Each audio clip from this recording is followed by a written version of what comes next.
Ready. Good morning, South Africans. Sanbonani, Dumelang, Molweni, Goeiemorgen. Today is Tuesday, and tomorrow, being Wednesday, the Minister of Finance will deliver the first of the Government of National Unity budget speeches. It is the speech that will set out how 1.4 trillion of taxpayers' money, of your money, will be spent over the next year.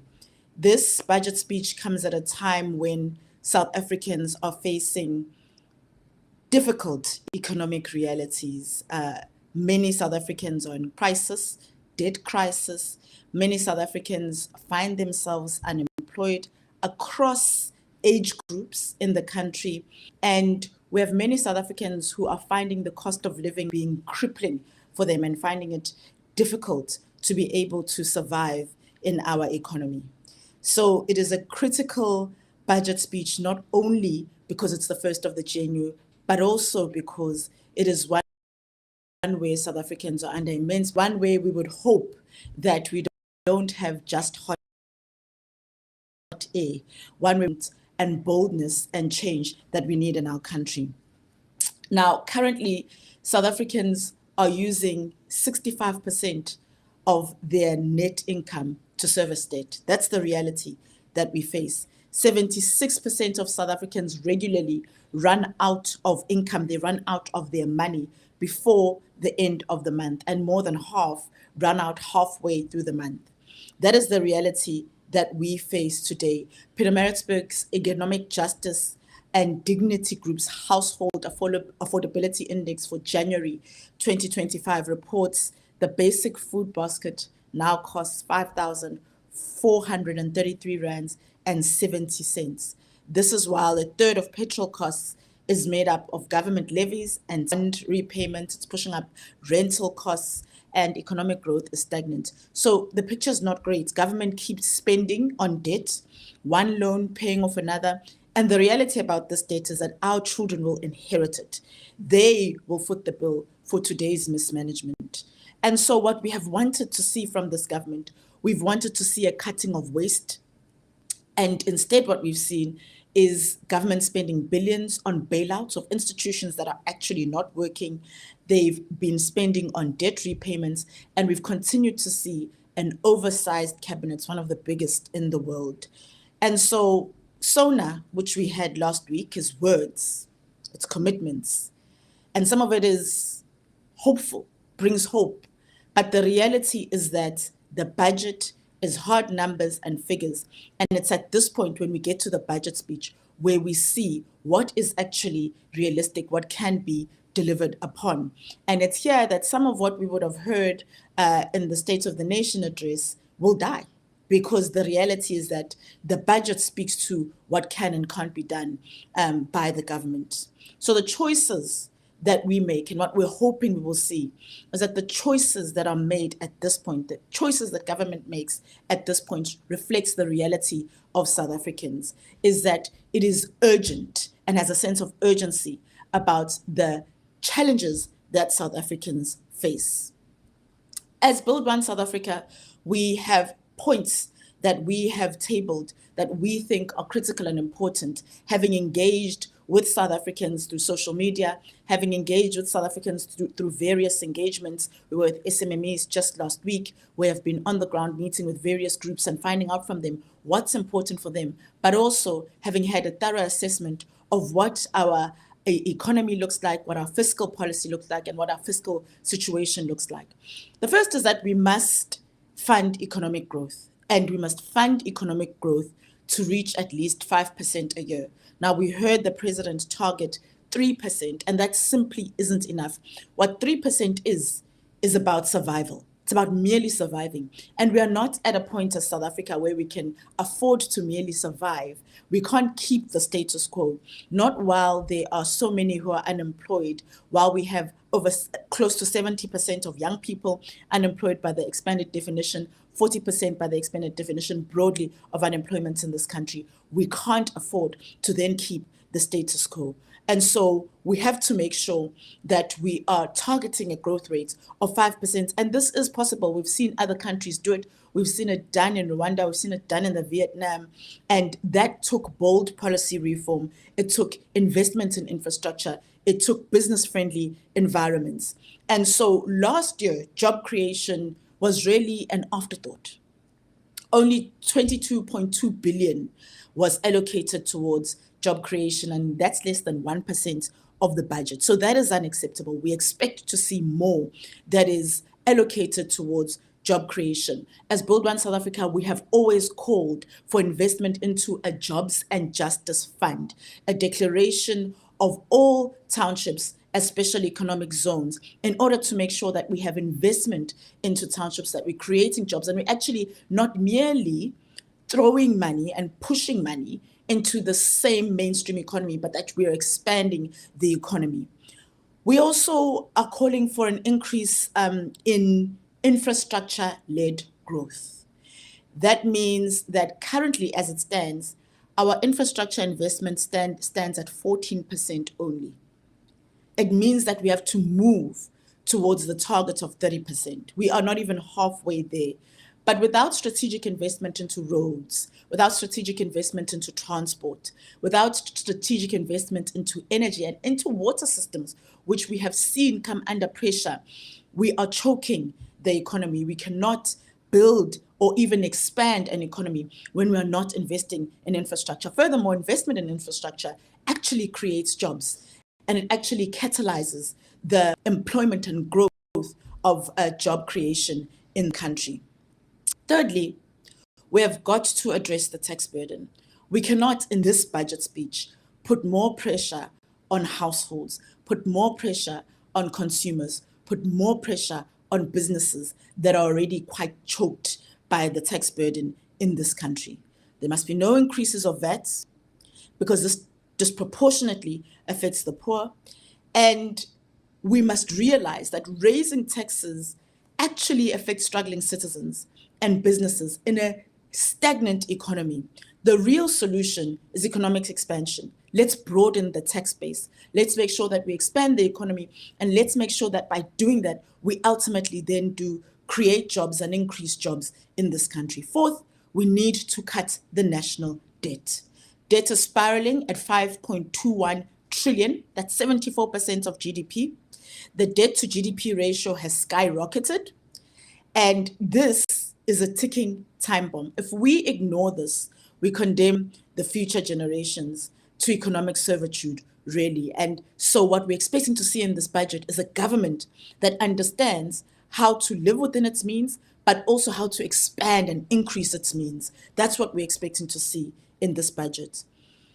Fifth, we must resist the urge to extend the social distress grant. Now, as Build One South Africa, we are in support of social spending. We're in support of the social distress grant, but it cannot consume 60% of the budget, which is what we have seen.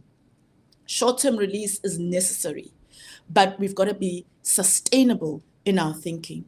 We've got to be thinking about how do we move from a population that is dependent to a population that is empowered. And that speaks to investing in growth and investing even in the empowerment of South Africans to be able to contribute and participate in the economy. Sixth, we need to hire more safety officers in this country. We need 120,000 more additional police officers to strengthen capacity on the ground, because everything that we speak of, we can speak of an economy, we can speak of economic growth, we can speak of infrastructure growth. But when we have an environment that is not safe, we first of all do not attract investment, but at the same time, we also then compromise business that is already in this country, business that is local. We compromise the ability for economic activity and economic growth in this country. Finally, we have to ensure that we're able to hire the thousands of unemployed teachers, unemployed doctors in this country. We have overcrowded classrooms. We have a resource-stretched education system. We compromise the education of our young people, yet we have teachers who are sitting at home unemployed. We have got to be able to make sure that we allocate budget and funding towards not just the education system, but the educators that are skilled, that are young, that will be able to bring a relevant education to our young people. We have to make sure that we hire doctors. We have a health system that is under immense pressure. And if we have doctors that are sitting at home, we are not in any way improving the status of the health system in this country. And so that is something that we must prioritize and that we would expect to see in this budget. Now, many will sit and say, we know that our government is stretched. We know that financially we have a government that is stretched. How do you fund for these things? And so we've also tabled ways in which we can fund for the solutions that we've raised today. First of all, you need to streamline the size of cabinet. We've said repeatedly that we have one of the biggest cabinets in this country.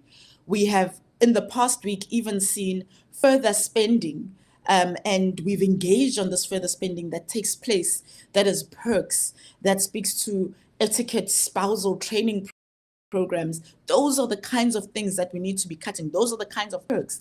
It's VIP protection for public servants that are actually here to serve the South African community and that are actually spending hundreds of VIP protection. We have to make sure that we look at merging some of the departments that sit in government. As an example, the Department of Small Business Development and the Department of Trade, Industry and Competition, portfolio committees, which I sit on both of them.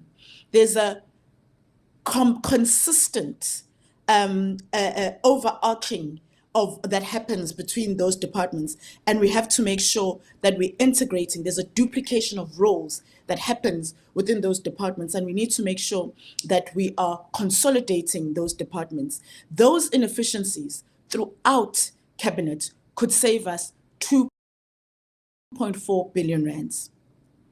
It's like the Department of Planning, Monitoring and Evaluation, because those are functions that should be integrated into existing governance structures within portfolios. Portfolios should be able to take on the function of planning, monitoring and evaluation, and to make sure that there's efficiency and there's delivery on all the programs of government. That alone would save 1 billion. And then we've got to abolish deputy minister positions. We have a cabinet currently that even in some portfolios has 2 deputy minister positions. They add unnecessary costs. That in and of itself would immediately save us 500 million rand. We must shut down ineffective state-owned enterprises. There's research from think tanks that has highlighted the underperformance of numerous state-owned entities persistently. And that's estimated at about 2 trillion rand, which is lost output since 2010. Additionally, SOEs have absorbed about 400 billion in bailouts over the same period since 2010.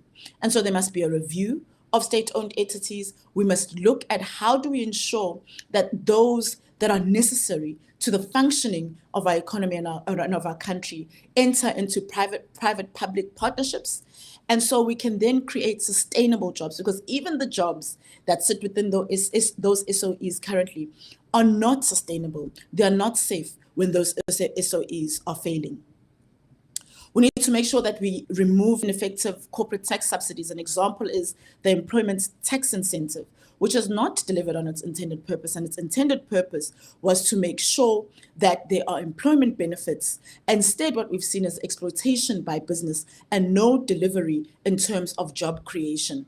And that, eliminating that, would save 6.6 billion immediately. We have to consolidate government's marketing efforts. You have Brand SA, SA Tourism, Trade Investment SA, Export Marketing, and DIRCO's foreign marketing operations, all existing with all separate budgets. And so if you could consolidate those, you would save 5 billion. We have to reform the Road Accident Fund. It has seen and been plagued by financial mismanagement. It has been plagued by fraud. We have to implement stricter eligibility criteria. We have to cap payouts for high income earners. And with that, we could have a potential saving of 20 billion.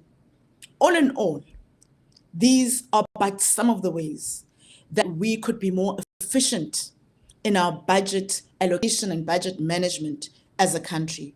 It is the ways in which we would fund some of the bold reforms that need to take place. These are the ways in which we would be able to fund some of the needs that we have in this country to ensure that we have economic stability, to ensure that we stabilize the cost of living, to ensure that we are able to create employment, attract investment in this country. Now, some will argue that the GNU is new and perhaps we expect too much. No, there is an urgency and a reality that South Africans face. That is the expectation. And actually, this is an opportunity for boldness and for courage. That is the expectation. Because we cannot come into a new era, into a new government, the seventh in our democracy, and then expect to keep things the same as what they are. If we carry on the trajectory that we are on, we will simply see the demise of many households in South Africa. We'll see the demise of many businesses in South Africa. So the expectation tomorrow is that we put South Africans first, is that this government, is that this minister is able to put South Africans first, is able to take some decisive decisions, is able to be bold, is able to be courageous, and is able to, in this budget speech, give us the hope, not just through words, but through hard numbers, that we will indeed see a turnaround in this country. It is what we need. It is what we are waiting for. It is what we expect. Thank you.